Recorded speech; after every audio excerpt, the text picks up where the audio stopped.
I'm standing now on the embankments here on the Oder River, and you can see that the water levels are very, very high. Currently the flood wave is moving through here.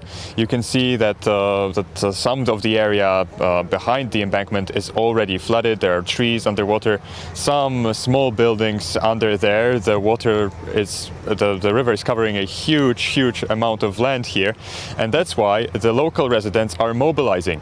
On the other side, you can see that many residents came here and mobilized to fill up sandbags. We have a couple of hundred people here who are filling sandbags to protect their city. Throughout the city, we just drove through that city.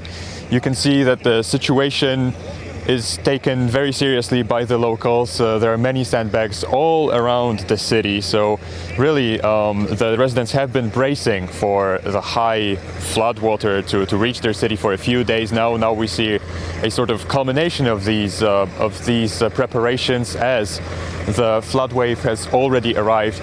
You can see that people are filling sandbags first of all, and then putting them on trucks and on heavy machinery to be transported to the parts of the city where they are needed.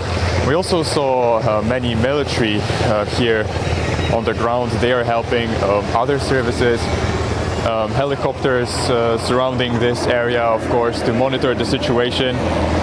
People are worried because of what they have seen further down south. The lower Silesia region has been affected very, very heavily by the flooding, just as the neighboring Opole region.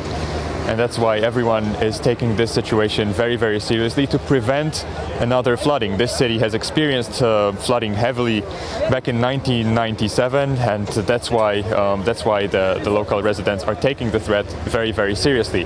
The Polish defense minister, and also the Polish, who's also serving as the Polish deputy prime minister, Władysław Kosiniak-Kamysz, was here, and he spoke about the involvement of the military in these operations. Let's take a listen to what Władysław Kosiniak-Kamysz said here in Brzeg Dolny.